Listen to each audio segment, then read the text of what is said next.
Welcome to the podcast. Thank you so much for having me. Of course, I'm so excited to talk to you. I was just literally telling him off air. I'm like, yes, you're here. Thank God. It's so good. But I've got so many questions for you. But before I kind of jump into picking your brain, can you just introduce yourself and tell everyone how you came to be and a little bit about your journey? Of course, of course. Well, I'm also a psychic medium.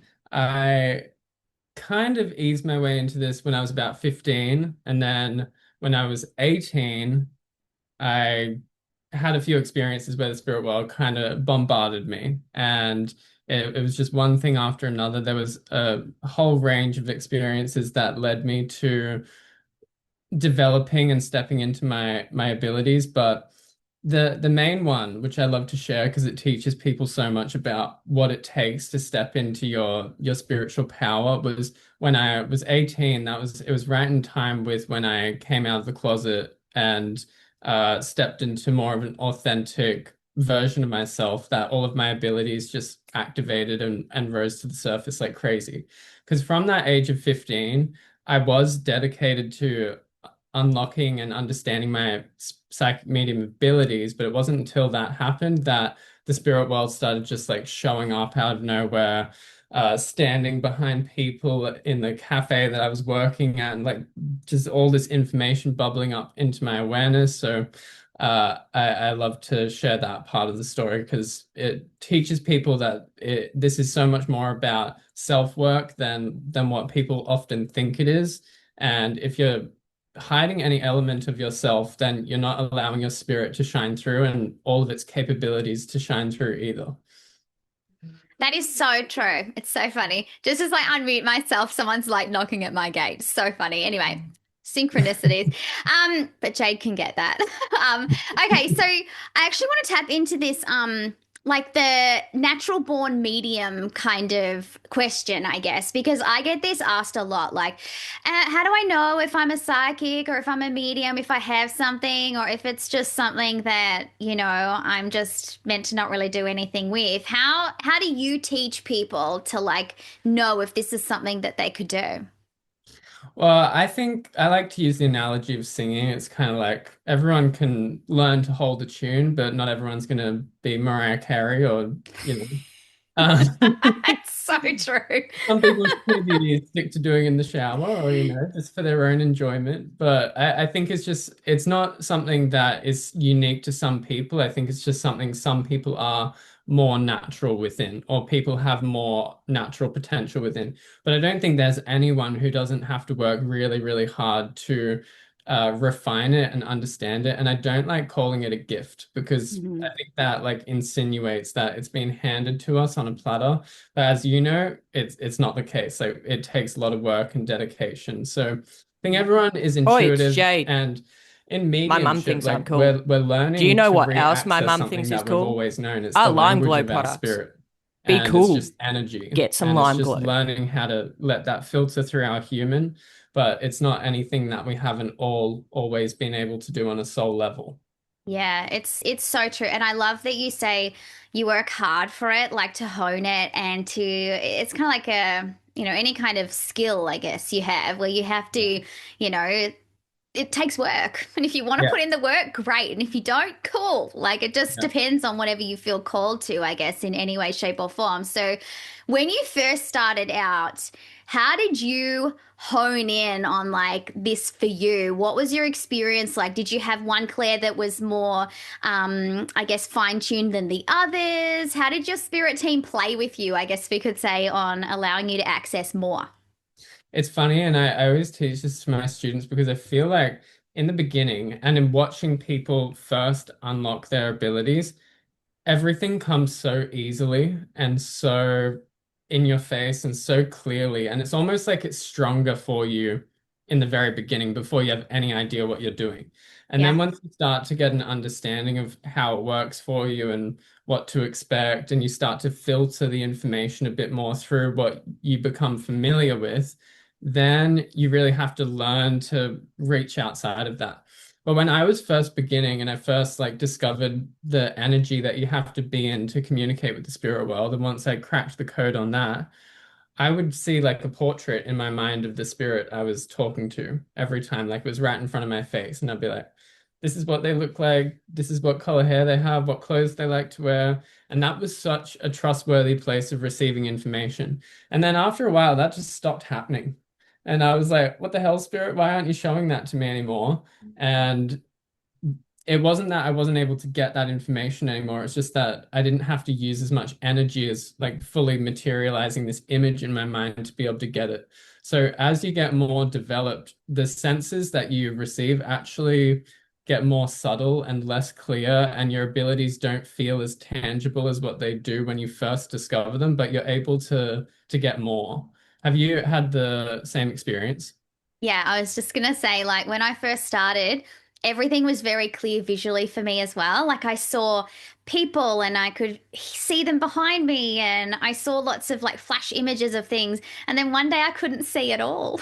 It Yeah. completely took away my sight. I'm like, I am screwed. But I have a feeling that they did that because they wanted me to tap into feeling more and hearing more and not relying so much on seeing, because that's not the full picture. Like if you see a Yeah. truck, it's like great, but what does that truck actually symbolize, or what does that mean? So then you have to go into the feels and you have to feel it out, if it's a great feeling or if it's a tense feeling or whatever. So they do, and you're making me feel so much more comfortable in the way that I even read for people, because everything's subtle.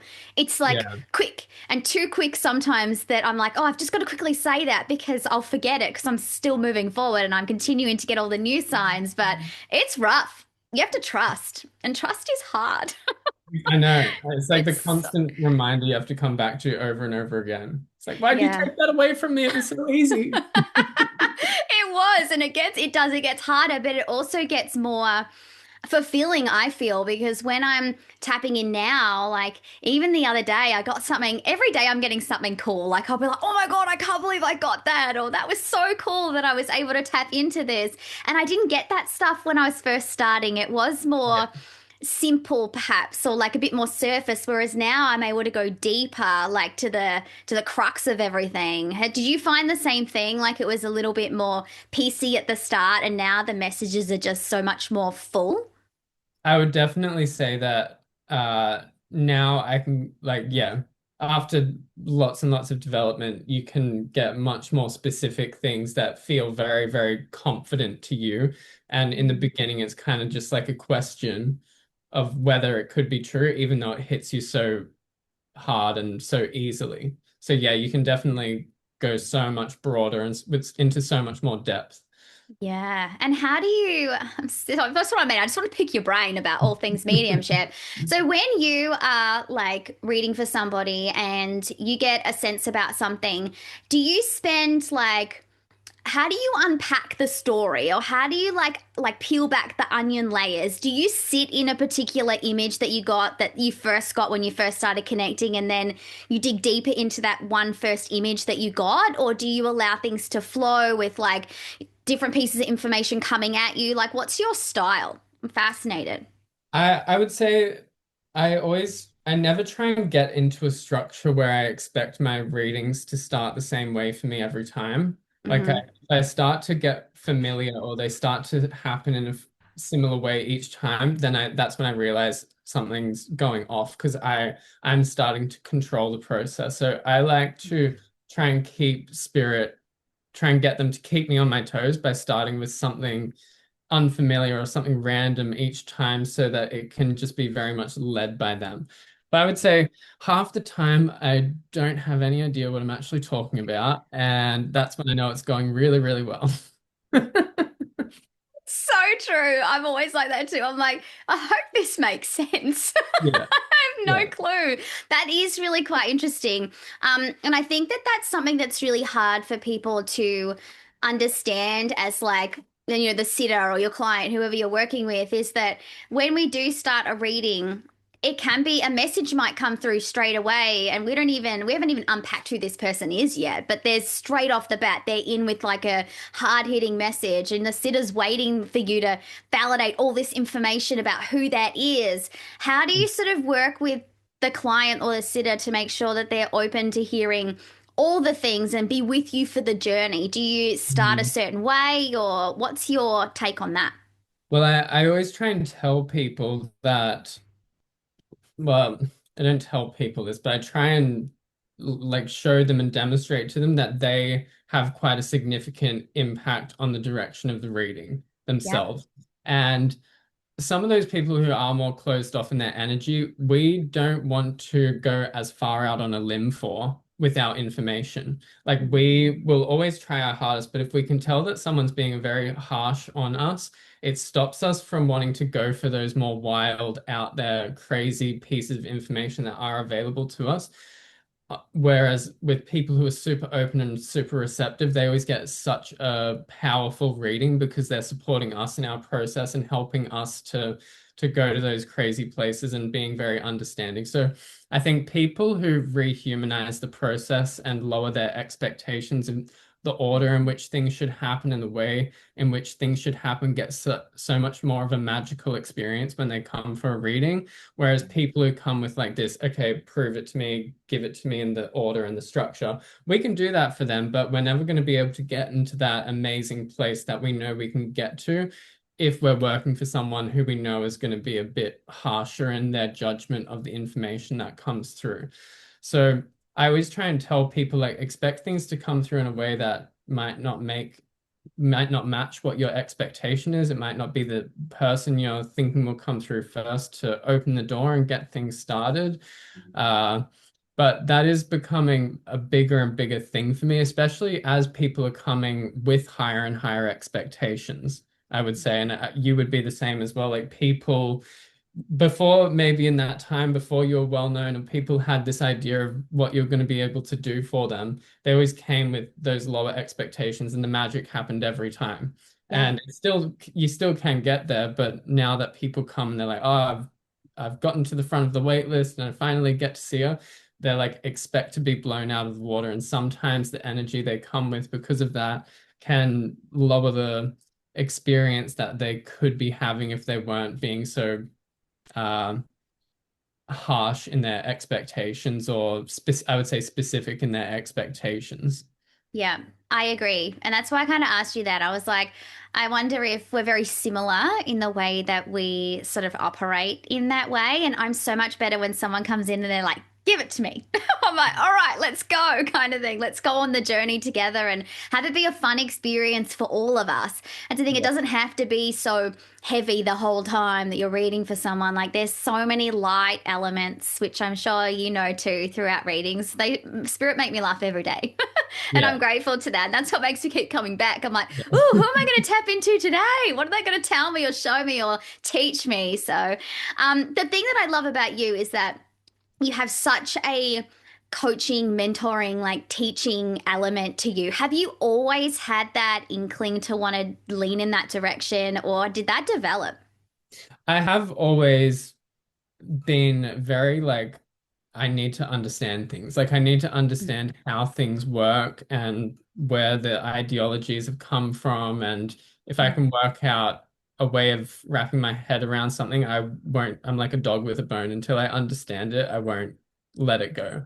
And I always was like, because I stepped into this at a young age, I always was seeking mentorship myself. And I was always looking for those people who had much more experience than I did to learn from and absorb from. So that naturally meant for me that I gravitated towards mentorship as well. Yeah, you have had some incredible mentors. I have dipped into that pool a little bit with similar people that you have learnt from, and my God, like I wish that I had like an ounce of what they've got going on. So I know you've been taught by some amazing people, and you've obviously been able to harness that and then teach in your own way, I guess. The one thing that I don't know, a lot of people have mixed feelings about like reincarnation. And I want to talk to you about this because I get questions like, how, like, if my, grandfather passed away this many years ago and this person passed away like thousands of years ago, how are they still around people? And, like, what happens if their soul moved on and they've reincarnated? How can we still be able to channel them? How do you describe the way that souls, I guess, exist in multiple realms at multiple times? It's a very good question. And I think on a human perception level, it's one that we kind of have to adjust the answer to the audience that is there to receive it because it is so complex and it is something that our human just struggles so much to make sense of because we have such a direct concept of time, like the past is what has been and what's coming is the future. That just doesn't exist for us on a soul level. But the answer that I have come to be most resonant with the spirit world and the answer they've given me is that our souls never actually leave the spirit world to come here in the first place. And one of my clients actually brought up a really amazing analogy for this yesterday. I'm always trying to find new analogies, so I love this one. And she said that it's like a band of rubber balls is consciousness, and a lifetime is just one of those bands stretching down into a new experience, then rising back up. But it's like it's all still existing within that same place. It's just starting to move into a new direction. And I think that this version of ourselves will only live once. And when we return to the spirit world, like Sean and Jessica, like that version of ourselves is going to stay in the spirit world. It's not going to come back into another lifetime, but a greater consciousness that we are a part of will reach into new experiences that will then come back to add to the multi-dimensional, multifaceted soul that we are. But I think all the past lifetimes that we've had are still in the spirit world and we can call upon them and interact with them and they might be our spirit guides. Like I know I've communicated multiple times with who I was in my most recent past life, just like a spirit that is coming through. Yeah, wow. It's so powerful too to think of it that way. And in terms of like your spirit guides or other people's spirit guides, what are they made up of from what you understand? Like, who are they? We hear like all the beings, the light beings, the angels, the spirits, the loved ones. How do you describe who is supporting you? Well, I think we kind of have like soul families and people like souls that are very intertwined with ours and are born out of a similar place. And I think we incarnate with some of them. And I think some of them stay within the spirit world, and spirit guides are the ones that are soul connections of ours. I don't think any of them are like beings that our soul is unfamiliar with. I think they're our buddies once we're back over there.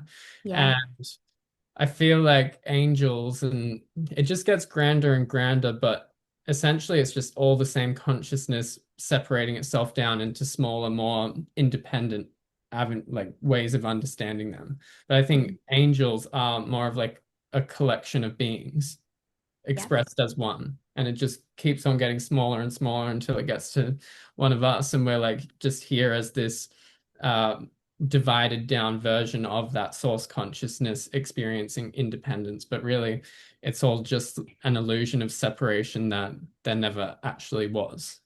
Yeah. See, it's so fascinating. And it is so hard to articulate. You're articulating it very well right now, because it is hard to understand as a human. You sit there and you go, what? You're What the like, hell? what the hell does that mean? But it does make sense to think that we don't actually leave. Like we are over there and we have all these people and beings and spirit team and soul family that we all know. And that's why I think even when we're having like a really hard time, I just have this sense that even for me, I always feel like I'm surrounded by love or like there's just something else. Like I never really feel alone. Like I Yeah. always just feel like I've got people with me, even though I can't see them. And you're probably the same way because you're tapped in. But I think some people, I hear them go, I'm so alone. Like I feel so alone. And I just think if only you could feel and you could tap into who's actually supporting you because you're never truly alone. Yeah. Do you feel like that too, that you've always got them by your side? Definitely. And Yeah. I yeah, think the depending on like the space that you're in though, it does mean that you either are aware of it or you aren't. yeah, And when people aren't connected into their own spirit because of the human struggles that are pulling them down, it means that they're not going to feel that sense of presence around them as easily because they need to find the crack where that can make its way in. but Yeah. it's not always easy. And we're No. we're trying to understand all of this stuff and intellectualize all this stuff with like the same brains that we're using to decide what underwear we want to wear each day. It's I like know. I it's know. very extreme ways of trying to put things into under. Oi, it's Jade. My mum thinks I'm cool. Do you know what else my mum thinks is cool? Our Lime Glow products. Be cool. Get some Lime Glow. Understandable ways. Yeah, it's difficult to articulate sometimes. But if somebody comes to you and they're like they're in that darker place where they're disconnected and they just don't feel like there's any light at the end of the tunnel and they don't feel their spirit team and they don't feel their family in spirit around them, how do you guide them in that moment? What do you tell them to do to like reconnect? Yeah. I find that with people and with grief, it can be really, really hard, but it is a decision that has to be made.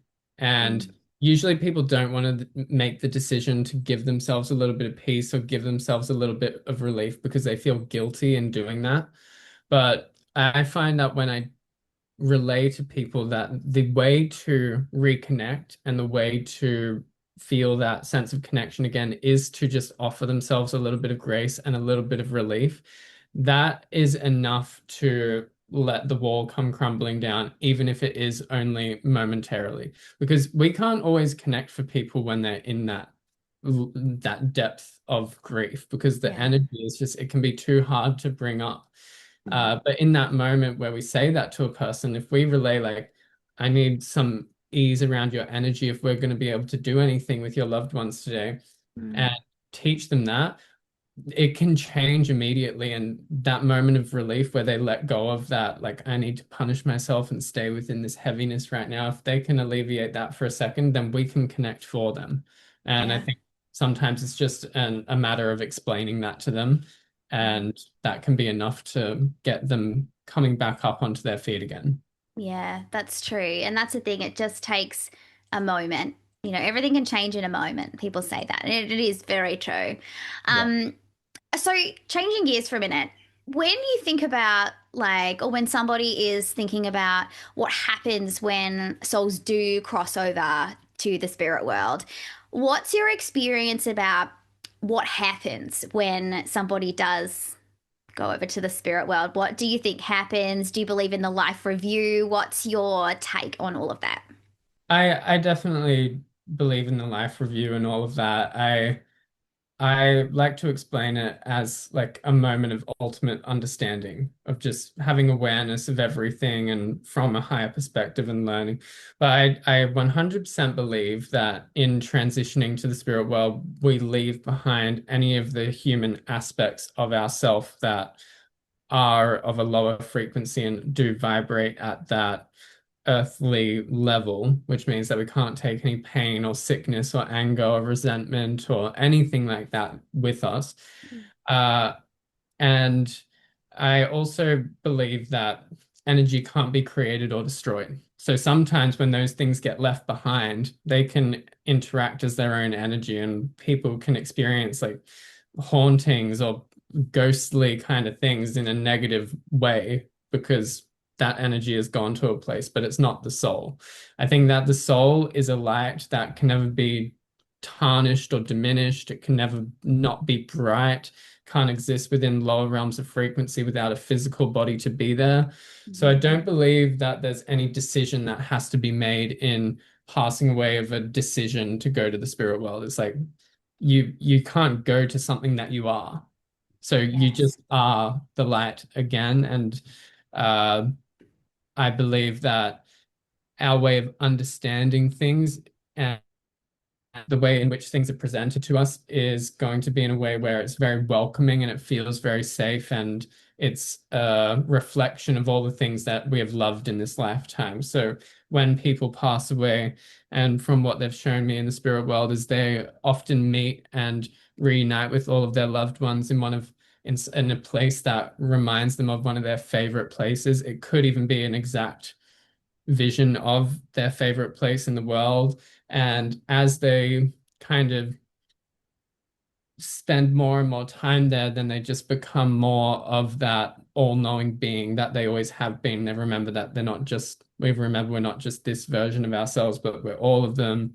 But I do think that there's an adjustment in understanding that. And I Yeah. think that people who have near-death experiences sometimes uh, sometimes move further through that process than others. I think near-death experiences are quite fascinating of what comes out of that. And I always wonder, oh, I wonder why that happened for them. I wonder what they needed to tap into or remember so they could live a different life or have a different path. I always find that so fascinating. But for me, I am with you. I like to think that, and from what I've felt, that we only know peace there. Like Yeah. it's not a place where people are being punished for anything. It's more of a reflection, I guess is the word I would use in that respect. And I often get people who come to me who wonder if people commit suicide or people die in tragic ways. Do they go to the same place that everybody else goes to? And there's a lot of fear around that. Like, oh my gosh, have they gone to hell or are they in limbo and things like that? What are your thoughts on like limbo and, Yeah. nothing peaceful? Nothing like nothing bothers me more than when someone comes to me and someone says, "Is my son okay? Because the last person I saw told me he was stuck and he was crying out for help and he's not at peace." It's just the most damaging thing that can ever be said to someone, and it's just not true. There's no punishment for mental illness when you get to the spirit world. It's just like any other illness. There's no I find that like spirit sees this world that we live in as such a temporary thing as in kind of a way that is shockingly unattached. And sometimes that can be hard for people to accept as well. Like, why would I ever choose this? Or how could spirit ever be okay with this? But it's kind of like entering a game for our Mm. soul. It's just to learn, to expand, to experience ourselves in a new way. And whatever happens at the end, there's no attachment to it. It was just all another opportunity to see things through a different lens. And it's only really in coming here that we become attached to the concepts of good and bad, because good and bad and polarity is the reason why our spirit chooses to come here in the first place, because it gives a range of experience where we can learn and we can grow. But in the spirit world, there is no polarity. It just is that divinity. So because Mm. our souls want to learn things and want to experience new things, they will put themselves in some pretty shitty situations that we would perceive for the sake of that development and of that learning. So I just have always felt like spirit is completely unattached in a way and doesn't hold the same weight upon things as the person experiencing them while they're here.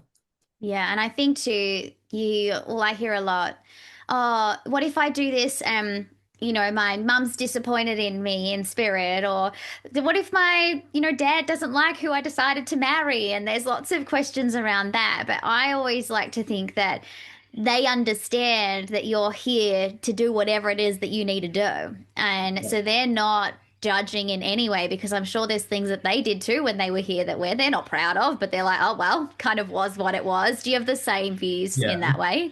Yeah, I definitely have never had a spirit come through that's been judging somebody's life choices. Yeah, I don't think so either. And even if they are commenting on things like, oh, that was a bit disappointing that that person did that to you, I feel like Yeah, it's coming from a place of validating your own feelings and being like, you're not crazy to experience what you have, not judging it, but just commenting so that you don't feel alone in your experience there. Like it was what it was. But yeah, they're definitely not sitting back going, oh, this person's no good and this is no good and like judgy, judgy. It's just not what I have experienced at all. no way. And yeah, Definitely no, like, oh God, that's sitting on a cloud judging everyone, saying who can and can't come in the pearly white gates. It's just, yeah. uh, yeah, I don't think totally. that's a thing either. No. Well, all right. Well, I'm glad we're on the same page about that. You know what? I want to kind of ask you about, has anything surprised you, like working with the spirit world to the point where you wish that other people knew what you've now discovered? Does anything kind of stand out for you? Oh, what hasn't surprised me would be an easier question. It's a I bit would like that. I would say that like I went into this realm of learning things with an incredibly open mind. Like my dad was super psychic. My family, I've got like family members who have been UFO researchers for decades, all of that. So nothing, I thought nothing would really surprise me. But when I started to explore the realms of like trance mediumship and physical phenomena and that realm of things, I saw things that I never would have ever thought would have been physically possible. Like faces changing and bodies morphing and substances moving out of bodies and just absolutely mind-blowing stuff that I remember just witnessing for the first time and being like completely shredded right open in that moment. Oh my gosh, that sounds so interesting and just like We're gonna need next level. a whole nother episode for that one. We do. And do you continue to want to like level up? You always wondering like what's next, what's more for me, like what else can I do? Is that what got you into sort of the trance mediumship and all that kind of stuff? Is it you just looking for the next thing?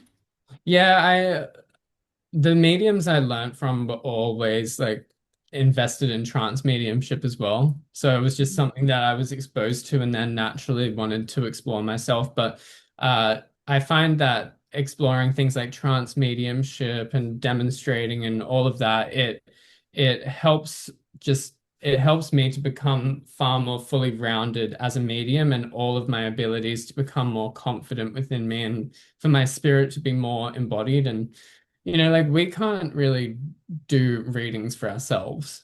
No. It's not a thing. If No. anyone's wondering, it's not a thing. Yeah. We cannot like tap in and be like, all right, like, yes, we have intuition like everybody else, but we don't know our path ahead. I've heard people say things like, I think they've actually written them on my reels, like, oh, how come you didn't see that coming if you were a psychic? Yeah. I'm like, come on, eye roll. Like, Yeah. seriously, it's not a thing. But It's I think it's really interesting how every single psychic or medium that I've spoken to, we all have different ways that we stay connected or we ground ourselves in between working in this space. So, what do you do to help keep yourself centered and high vibrational? Like, do you have particular rituals that you have in place? yeah, definitely. It's either like really deep meditation practices or like putting on Kylie Minogue and dancing in my room. I like that. It's either like just something is like fun and silliness or something that just gets me out of my head and into my energy or something that does feel more disciplined. But I go through like phases that are very, very long without doing a single meditation, you know? Yeah. I'm Uh, the same. I bring, don't know what it is. I just think sometimes I'm like in it, and then other times I'll just meditate to read for people, and I just, I'm not as fascinated with it, but I kind of don't like to force these things. yeah, Like force myself to sit there and go within. I'm like, if I'm going to go within, I'm going to do it when I feel like it. Oh my gosh. So yeah, I'm glad that you have that polar opposite energy where you're like, yeah, I'll go and do a meditation or I'll dance it out. I think that yeah. that's good.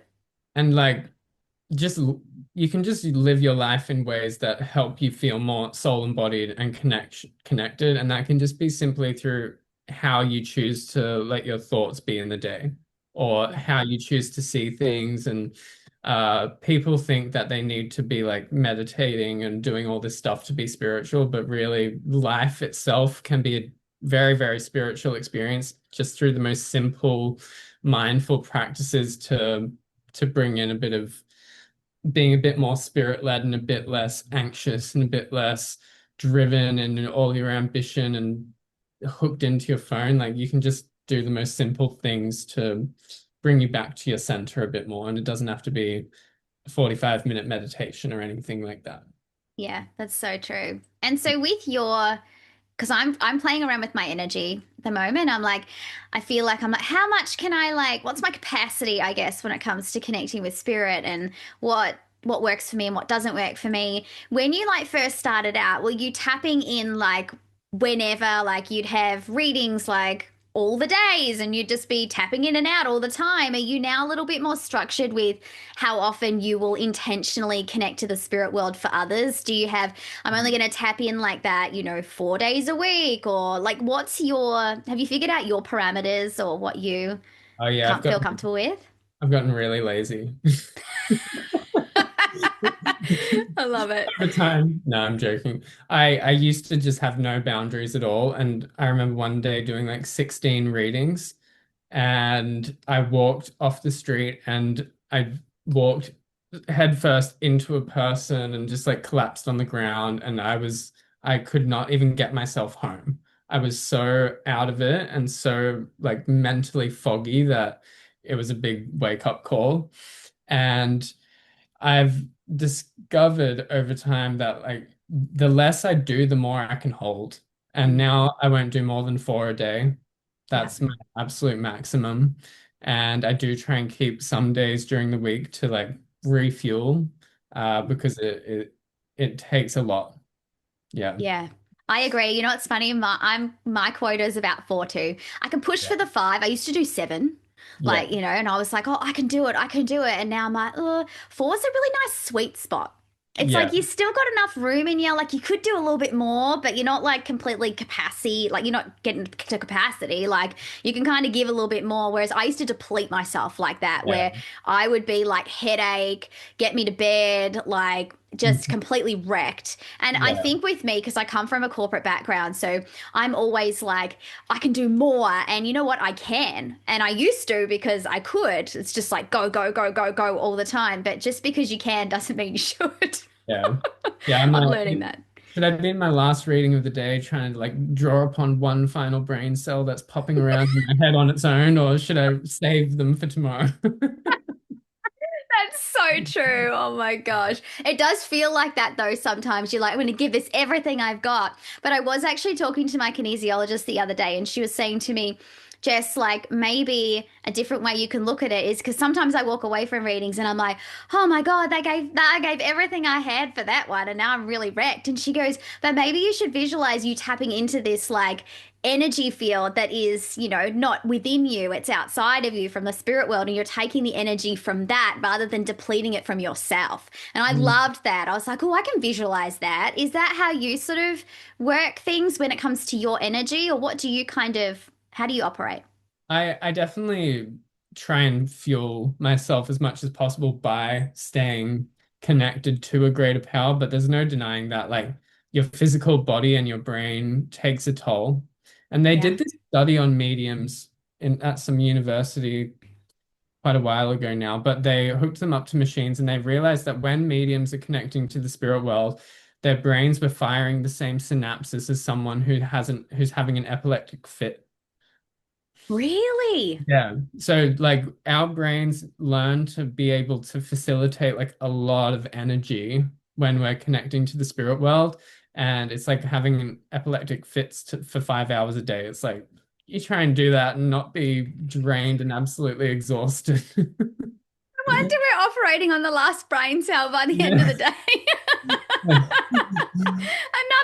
Another fit. Oh my God, that's next level. Oh my gosh. All right, before we go into my wife Jade's questions for you, because there are a few random questions she has, how can everyone connect with you? Sean Collins Medium everywhere, and it's Sean, and Collins is with a Y. But that's pretty much it. You'll find the same thing on all platforms except for TikTok. Amazing. I'm not on TikTok very well yet. Yeah, Anywhere else. Anywhere else. TikTok's hard. It's hard, but I'll put all your details in the show notes so people can find you anyway. All right, here's your random questions. Your first one: what do you call a male ladybug? Feel free to make up a name. Trying to think of something very witty, but a Mr. Ladybug. You can't take away from the lady part because that needs to be in there. So Mr. Ladybug. I love that. Okay. Why do people say sold like hotcakes How fast do hotcakes really sell? They must sell pretty fast because know. otherwise they're not hot anymore. Exactly. It must be like milliseconds. Well, I think like if it's hotcakes, then they have to sell quickly because if they're cold, by the time they're sold, then they're not hotcakes anymore. Yeah, they're wrecked. I agree. All right, your last question. If someone owns a piece of land, do they own it all the way to the center of the earth? Or do you only own like a few meters down? That's a really good question. I would say you can't own down to the center of the earth because we don't know what's down there. Yeah, fair. It's only a few meters, guys. Don't get too excited. I love that. Well, thank you so much for being here. It has been so awesome to talk to you.